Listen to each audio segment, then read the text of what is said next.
School എല്ലാവർക്കും സ്വാഗതം. ഇന്ന് രാവിലെ അപ്പം ഉണ്ടാക്കാൻ പോവാണ്. നമ്മൾ സാധാരണ ഉണ്ടാക്കുന്ന അപ്പം അല്ല, പെസഹാപ്പം ഉണ്ടാക്കുന്നത്. പെസഹാപ്പം ഉണ്ടാക്കലേ അരി വെച്ചിട്ടുണ്ട്, എല്ലാ ഇതെല്ലാം വെച്ചിട്ടുണ്ട്. അരി പൊടിച്ചു വെച്ചിട്ടുണ്ട് അല്ലേ? അരി പൊടിച്ചു വെച്ചിട്ടുണ്ട്. അരി പൊടിച്ചു വെച്ചിട്ടുണ്ട്. അരി പൊടിച്ചു വെച്ച്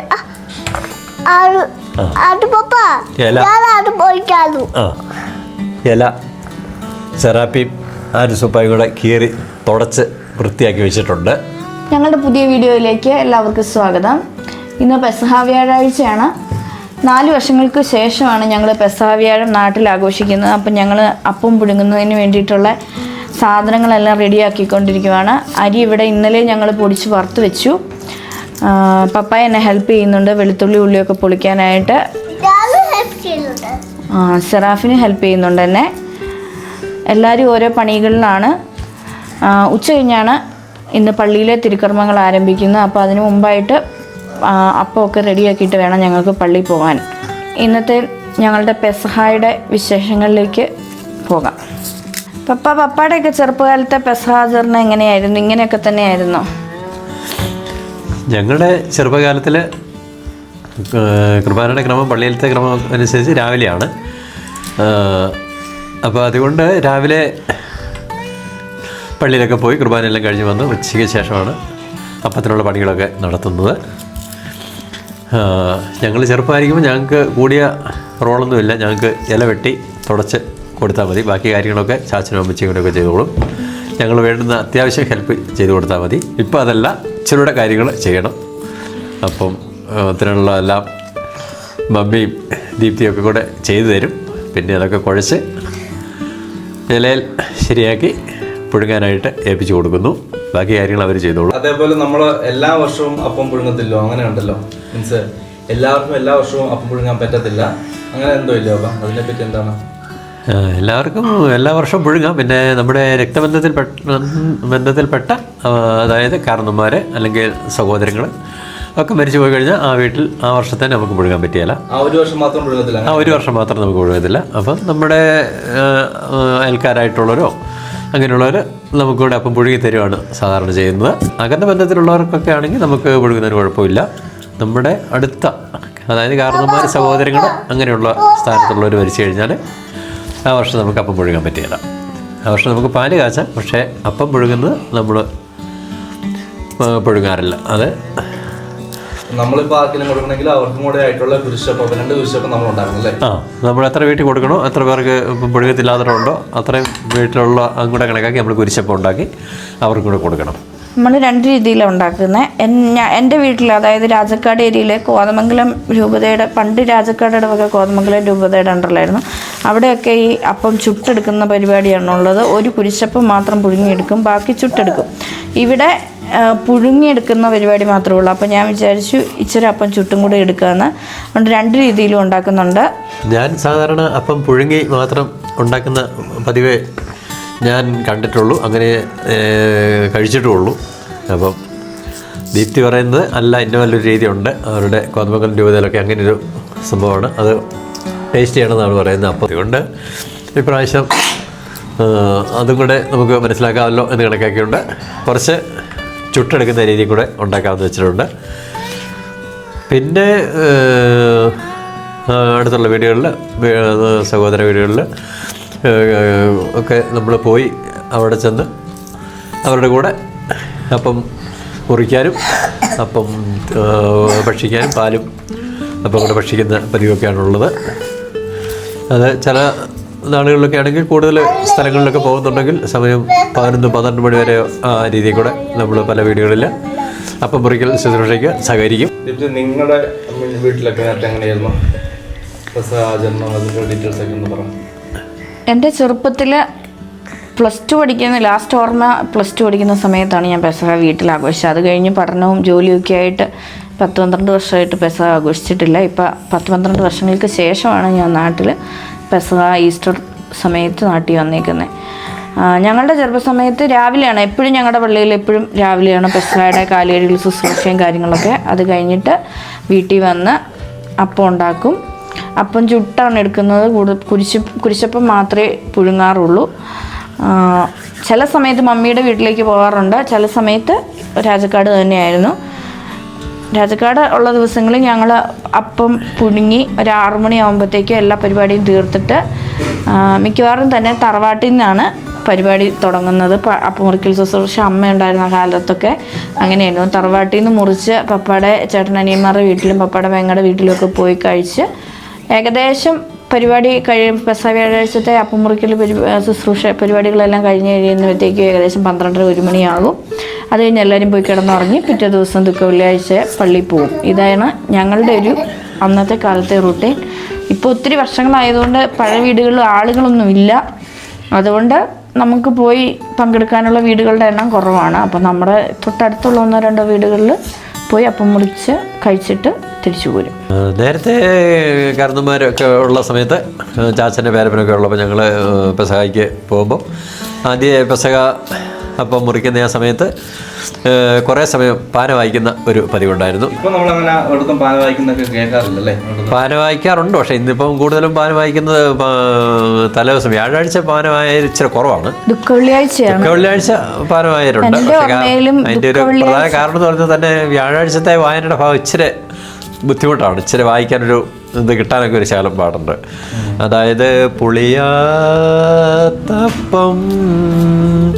തിന്നേണ്ടും മുമ്പേലായി ആ ഒരു ചൂടി കൂടെ ഇങ്ങനെ വരും. അത് കുറേ കൂടെ ഉണ്ട്. ചാച്ചനും പേരമ്മയൊക്കെ ആണെങ്കിൽ ഞങ്ങളൊന്ന് നോക്കി ആ കൂടെ എത്താൻ പോലും പറ്റില്ല. അവർ കുറേ സമയം ശ്വാസം പിടിച്ചാണ് പാടുന്നത്. മറ്റേ പിറ്റേ ദിവസത്തെ എന്ന് പറഞ്ഞു കഴിയുമ്പോൾ ആർക്കാണേലും പാടാം. ട്യൂൺ പലതുണ്ട്, എന്നാലും കൊള്ളാം. അമ്മകന്യ. അതുകൊണ്ട് അതൊരു നല്ലൊരു ഇതായിരുന്നു. പ്രത്യേകിച്ച് അവർ രണ്ടുപേരും പിന്നെ ആരെങ്കിലുമൊക്കെ ഉണ്ടെങ്കിൽ അവർ ഞങ്ങളൊക്കെ പിള്ളേർ കൂടും കൂടെ അത്യാവശ്യം. ഞാൻ ഓർക്കുന്നത് പപ്പ വായിക്കുമായിരുന്നു പാന. ഈ പുളിക്കാത്തപ്പം ഒക്കെ പാടുന്ന എൻ്റെ ഓർമ്മയിൽ പപ്പ, വലിയാൻറ്റി, അക്കരയമ്മ, വലിച്ചാച്ചനൊക്കെ ഇരുന്ന് പാടുന്ന ഓർക്കുന്നുണ്ട്. ദുഃഖ വെള്ളിയാഴ്ചത്തെ എനിക്ക് നല്ല ഓർമ്മയുണ്ട്. പള്ളിയിൽ പോയിട്ട് തിരിച്ചു വന്നു കഴിയുമ്പോൾ അമ്മ കന്യാമേരി തൻ്റെ ആ പാട്ട് പാടുന്നത് ഞാൻ ഓർക്കുന്നുണ്ട്. ഇല്ല, പാടാറില്ലായിരുന്നു. അന്ന് കാരണവന്മാരെ അത് പാടുന്നത്, അപ്പം അവരിന്ന് പാടും, നമ്മൾ കേൾക്കും, അത്രേ ഉള്ളൂ. വേണ്ട, അച്ചായൻ പാടിയാൽ മതി. അച്ചായനും പപ്പായും കൂടെ പാടിയാൽ മതി, ഞങ്ങൾ കേട്ടോളാം. സെറാപ്പിനൊരു ചാൻസാണ് കേട്ടോ ഇത് കേൾക്കാനുള്ള. സെറാപ്പിന് ഇത് സെറാപ്പിൻ്റെ ഓർമ്മ ഒരു അറിവ് വെച്ച സമയത്തുള്ള ആദ്യത്തെ പെസഹായാണ്. അതുകൊണ്ട് she's going to be enjoy this.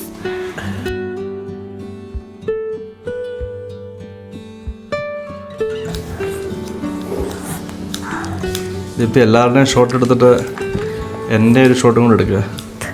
അല്ല പിന്നെ നമ്മുടെ ചക്ക ഉണ്ടാക്കിയ വീഡിയോ പോലെ ആൾക്കാർക്ക് ഞാൻ മാത്രം ഒന്നും പണി ചെയ്തില്ല. ലാസ്റ്റ് അനങ്ങക്കള്ളനായിട്ട് നീ അപ്പം തിന്നാൻ വേണ്ടി ഇന്നേ ഇരുന്നെന്ന് പറയുന്നത്. നല്ല കട്ടിയുള്ള പണിയല്ലേ കണ്ടുപിടിച്ചേക്കുന്നത്.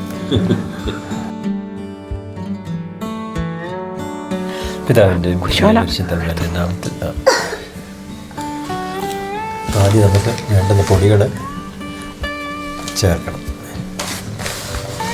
കോരിട്ടു മൊത്തം പൊടിയും ചേർക്കണ്ട, വേണ്ട.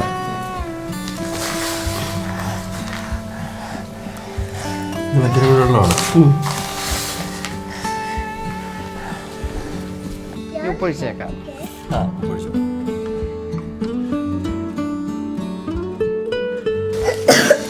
കുറച്ച് തേങ്ങ ഇങ്ങനെ. ചുമ പിടിച്ചോ? ചുമയായല്ലോ. ഈശോപ്പൻ്റെ അപ്പാവൻ തിന്നുമ്പോൾ ചുമയൊക്കെ പൊക്കോളും. അയ്യോ വേണ്ട വേണ്ട, കൈകൊണ്ട് കൊച്ചിനെ ഞാൻ ഇലയിൽ വാരി പരത്താനായിട്ട് തരാം കേട്ടോ. ഇപ്പോൾ കൊഴിച്ചതാണേ. ഓക്കെ, കറക്റ്റായിരിക്കും.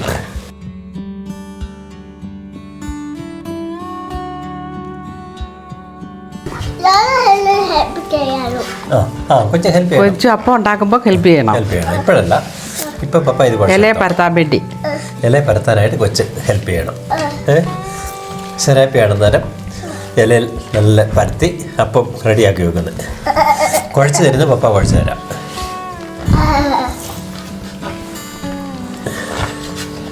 കൊച്ചാദ്യം കാണുമായിരിക്കും അല്ലേ അപ്പം ഉണ്ടാക്കുന്ന ഈശോടൊപ്പം, പെസഹാപ്പം.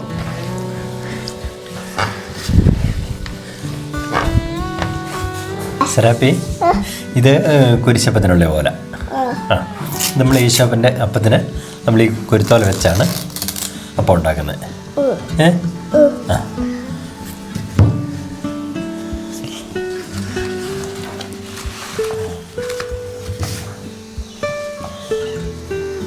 കുരിശ് പോലെ വെക്കും.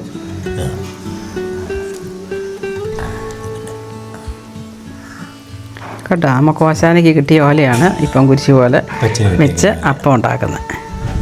ആ, നമ്മളിതിങ്ങനെ ഒരു സൈഡിൽ നിന്ന് ഇങ്ങനെ മടക്കും, ഇങ്ങനെ കഴിഞ്ഞ് ഈ സൈഡ് ഇങ്ങനെ മടക്കും. അത് കഴിഞ്ഞ് നമ്മൾ ഇങ്ങനെ മടക്കണം.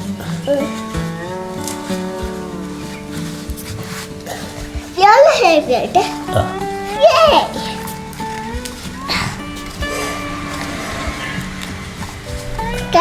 ആ, കഴിഞ്ഞു.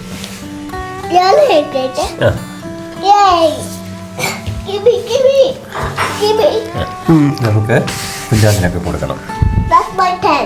ആ, ഓക്കെ ഓക്കെ. ആ, കൊച്ചു കൊണ്ട് നിർത്തിക്കും. ആ ആ ആ, കൈയ്യട് ആ, ഇങ്ങനെ വിരൽ കൊണ്ട് ഇങ്ങനെ ഇങ്ങനെ അമർത്തി അമർത്തി. ഇച്ചിരി കട്ടി കൂടുതലാണെന്ന് തോന്നുന്നു കേട്ടോ എൻട്രി ആകുമ്പോൾ. ആ, ഇങ്ങനെ.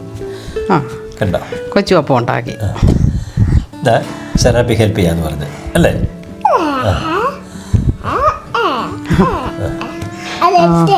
ചിലടം പരന്നു പോകുന്നുണ്ട്. അങ്ങനെ ഈ വിരൽ കൊണ്ട് ഇങ്ങനെ, ഇത് വിരൽ കൊണ്ട് ഇങ്ങനെ.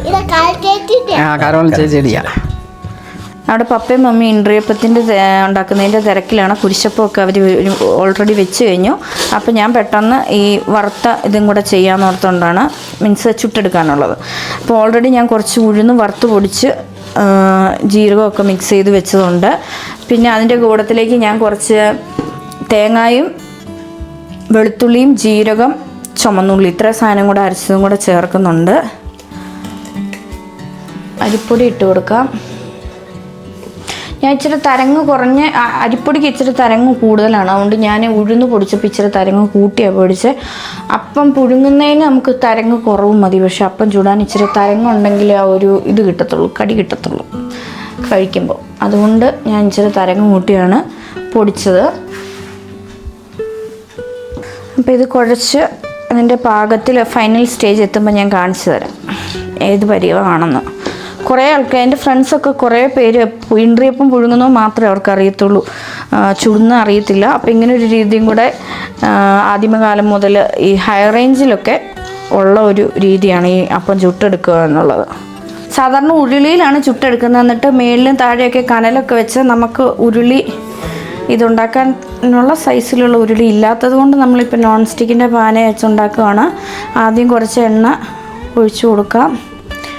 എന്നിട്ട് ഇതിലേക്ക് വറുത്ത് വെച്ചിരിക്കുന്ന കുറച്ച് തേങ്ങാക്കൊത്ത് ഇട്ട് കൊടുക്കാം.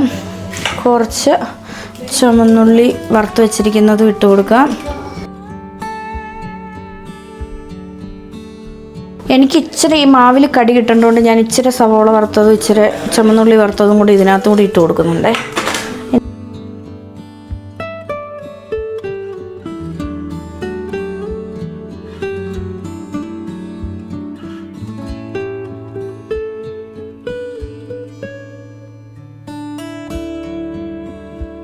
തീ കുറച്ചിട്ട് വേവിച്ചെടുക്കാം. പിന്നെ മേളിലും ഇച്ചിരി ഇത് വേണമെങ്കിൽ നമുക്ക് ഇങ്ങനെ തൂളി കൊടുക്കാം. ഓൾറെഡി അതിനകത്ത് ചേർത്തിട്ടുള്ളതുകൊണ്ട് റിക്വയർഡ് അല്ല.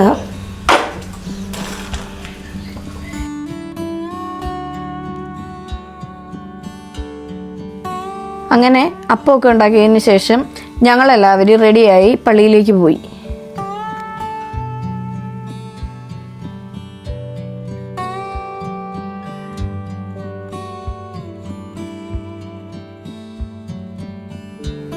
ചുരിദാർ എങ്ങനെയുണ്ടെന്ന് ചോദിച്ചപ്പോഴുള്ള നാത്തുവിൻ്റെ എക്സ്പ്രഷനാണ് ഇപ്പോൾ കണ്ടത്.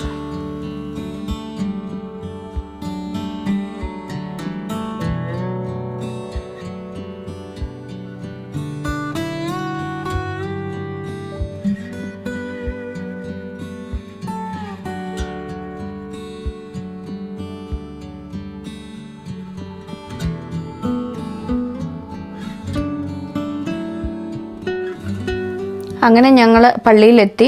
ആൾക്കാരെല്ലാം വരുന്നേ ഉണ്ടായിരുന്നുള്ളൂ. ആദ്യം ആരാധന ആയിരുന്നു. ഞങ്ങൾ ചെന്നപ്പോഴത്തേക്ക് ആരാധന തുടങ്ങിയിരുന്നു. ആരാധനയ്ക്ക് ശേഷമാണ് പെസഹായുടെ തിരുക്കർമ്മങ്ങളിലേക്ക് പ്രവേശിച്ചത്.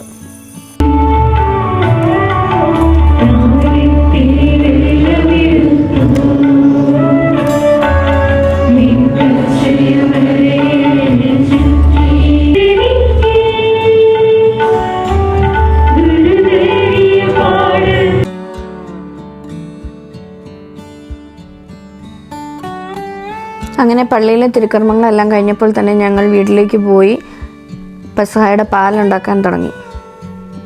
അപ്പം ഉണ്ടാക്കുന്ന സമയത്ത് നീ ഇവിടെ ഇല്ലായിരുന്നല്ലോ. എന്നാൽ പിന്നെ നീ അങ്ങ് പാലിൻ്റെ കാര്യങ്ങളെല്ലാം ചെയ്തു. നിനക്ക് പഠിക്കുകയും ചെയ്യാം. ഓക്കെ, എല്ലാം ഞാൻ നിൻ്റെ കയ്യിലോട്ട് ഏൽപ്പിക്കുന്നു. പാലുണ്ടാക്കാനുള്ള ബാക്കിയുള്ള സാധനങ്ങൾ ഇവിടെ എടുത്തു വെച്ചിട്ടുണ്ട്. കുറച്ച് ജീരകം, വെളുത്തുള്ളി, ചുക്ക്, പിന്നെ തേങ്ങാപ്പാൽ, പഴം ചേർക്കാം. ഇത്രയൊക്കെ സാധനങ്ങളാണ് ചേർക്കുന്നത്. നമ്മൾ ഓൾറെഡി തേങ്ങാപ്പാൽ അതിനകത്ത് ഒഴിച്ചിട്ടുണ്ട്. അടുത്തത് ശർക്കര ഇടുകയാണ്. നമ്മൾ ചിരണ്ടി എടുത്ത ശർക്കര ഇട്ടു. ഇനി അടുത്തത് നമ്മൾ കുറച്ച് പഴം എടുത്ത് വെച്ചിട്ടുണ്ട്. പാളയംകുടം പഴമാണ്. അധികം പാലില്ല, അതുകൊണ്ട് 2 പഴമാണ് നമ്മൾ ചേർക്കുന്നത്. അങ്ങനെ പാലിൻ്റെ പരിപാടികൾ ഒരു സൈഡിൽ കൂടെ നടന്നുകൊണ്ടിരുന്നപ്പോൾ തന്നെ അപ്പം മുറിക്കാനായിട്ടുള്ളവർ പപ്പയുടെ റിലേറ്റീവ്സൊക്കെ എത്തി തുടങ്ങി. എടുത്തു വെച്ചിരുന്ന ചുക്കും ജീരകവും വെളുത്തുള്ളി അരച്ച് അതിനകത്തേക്ക് ചേർത്തു. ഓശാന ഞായറാഴ്ച കിട്ടിയ കുരുത്തോല കുരിശാകൃതിയിൽ അതിനകത്തേക്ക് വെക്കുകയാണ്. നമ്മൾ പാലടുപ്പ് വെച്ചു. ഇനി ഇത് തേങ്ങാപ്പാലായതുകൊണ്ട് നമ്മളിത് കൈയെടുക്കാതെ പിരിയാതിരിക്കാനായിട്ട് കൈയെടുക്കാതെ ഇളക്കിക്കൊണ്ടിരിക്കണം. സ്വർഗ്ഗസ്ഥനായ ഞങ്ങളുടെ പിതാവേ, അങ്ങയുടെ നാമം പൂജിതമാകണമേ, അങ്ങയുടെ രാജ്യം വരണമേ, അങ്ങ് പരിശുദ്ധൻ പരിശുദ്ധൻ പരിശുദ്ധൻ. സ്വർഗ്ഗസ്ഥനായ ഞങ്ങളുടെ പിതാവേ, അങ്ങയുടെ മഹത്വത്താൽ സ്വർഗവും ഭൂമിയും നിറഞ്ഞിരിക്കുന്നു. മാലാഖമാരും മനുഷ്യരും അങ്ങ് പരിശുദ്ധൻ.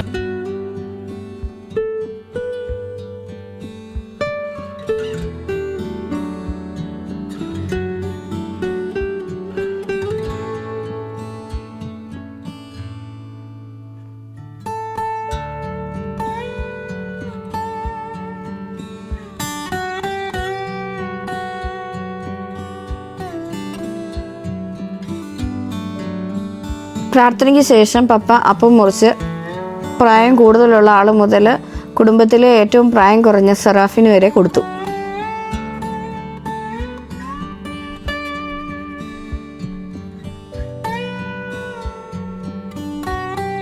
ഇതിങ്ങനെ പിടിച്ചല്ലേ, ചൂടൊന്നുമില്ല.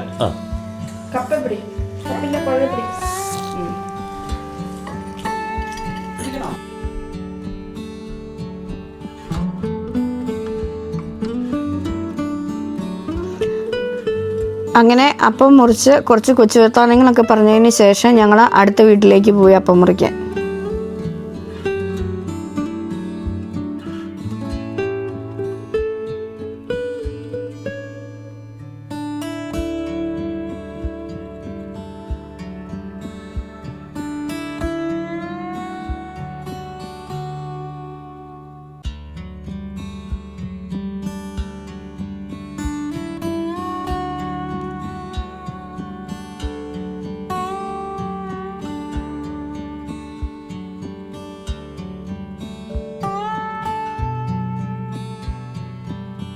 അപ്പോൾ ഇതൊക്കെയായിരുന്നു ഞങ്ങളുടെ പെസഹ ദിവസത്തെ വിശേഷങ്ങൾ.